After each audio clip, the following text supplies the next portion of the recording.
Thank God it's Sunday. Sarap magbike. And it's a special day for me kasi it's my birthday. And to start the day, yan, konting exercise muna. Kasi another day na naman, another year. So, kailangan natin mag-exercise.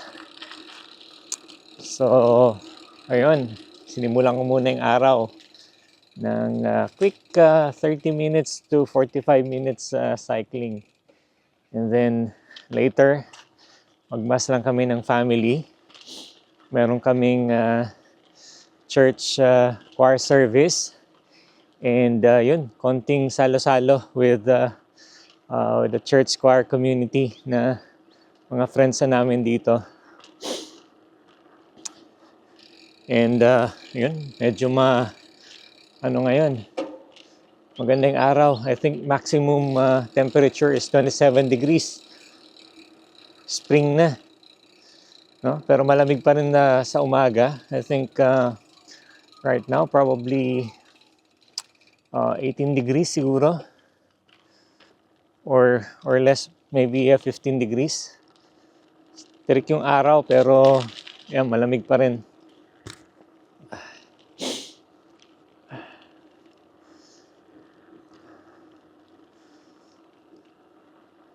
Oh, last time na pumunta ako dito sa right side, wala pang ginagawang bahay dito.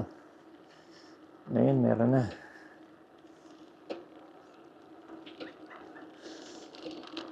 So around this coming September, 3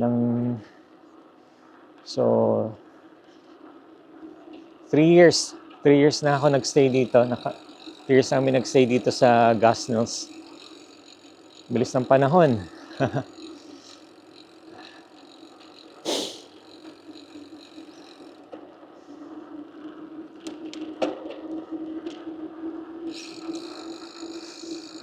So, yun. Napakasimple lang.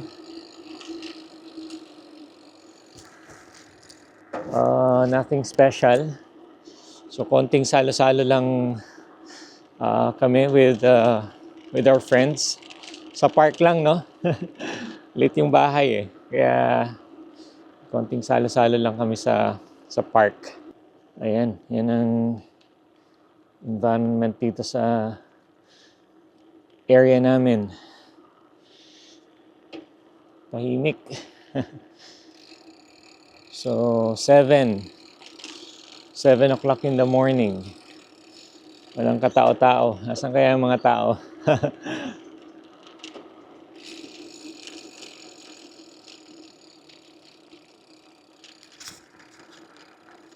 Ayan, ikot-ikot lang ako dito sa area namin.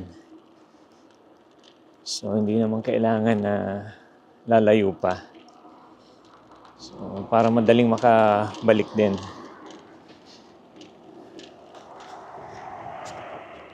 And most of the time din, sa previous vlogs ko na banggit ko na dito ako sa Robinsons Park, mostly nagwo-walking. Sarap kasing ikot-ikot dito. Park. And yun. Yung isang ikot dito parang isang oval na rin eh.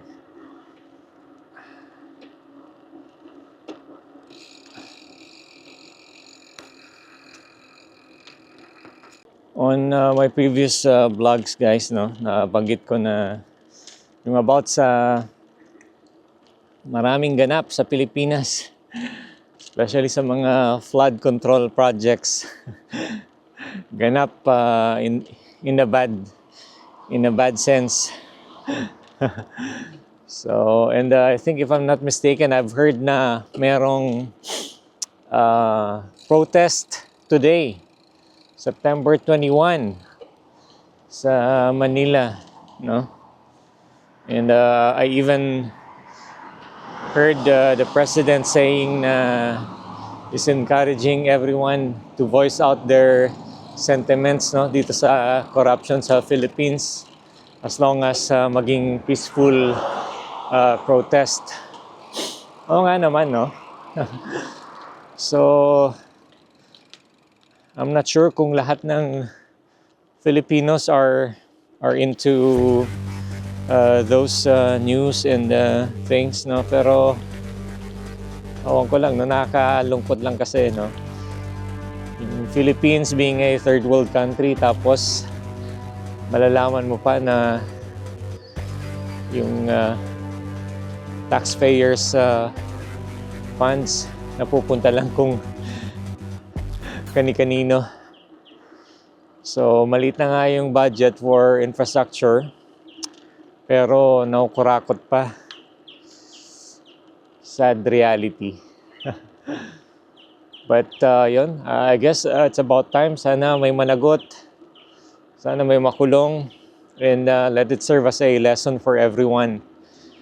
Kala natin, no, yung kay Napoles, which is a few years back,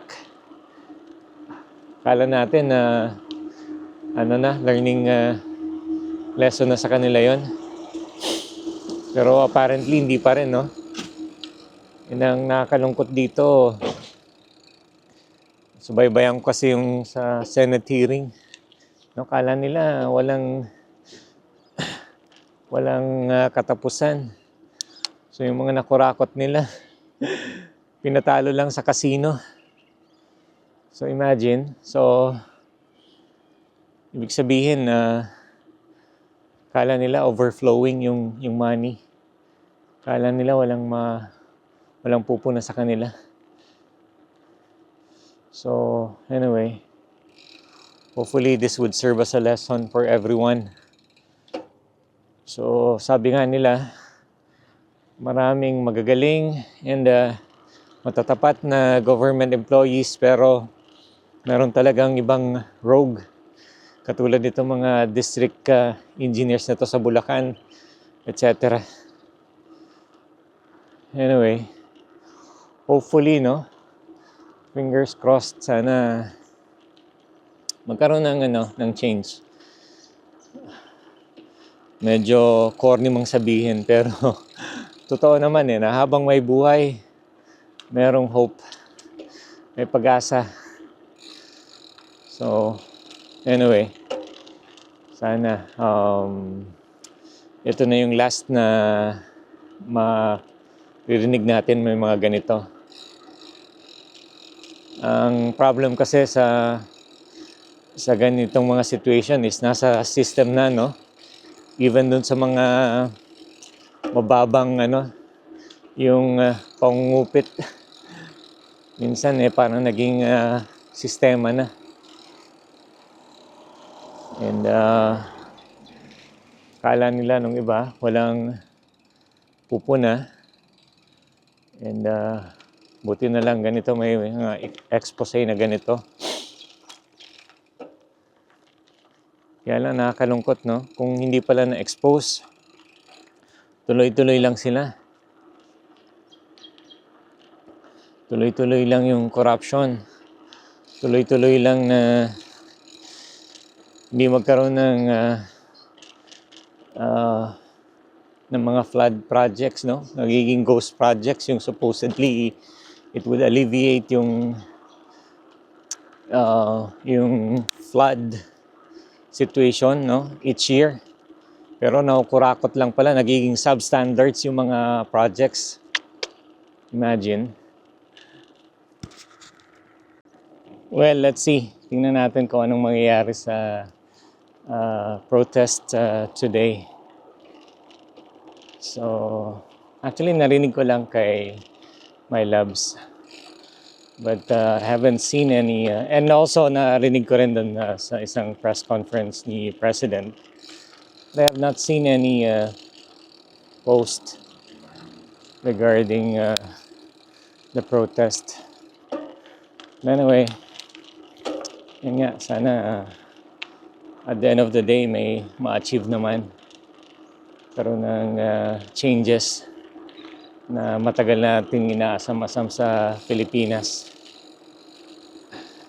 Ayan. Approaching na ako sa bahay. So tamang chill lang. Hindi naman na pagod-pagod. And kasi nga, may lakad din kami. magmamask kami, and then yung konting salo-salo.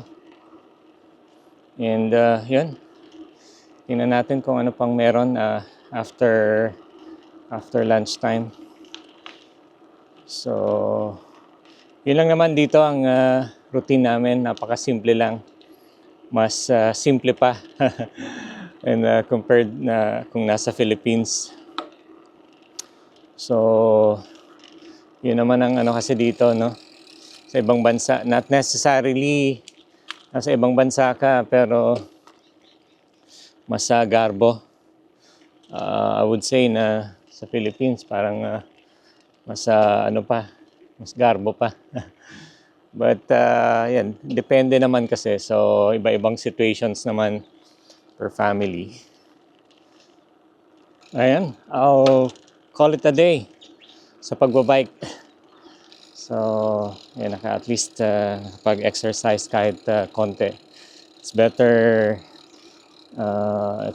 than having nothing at all. Ayun, see ya!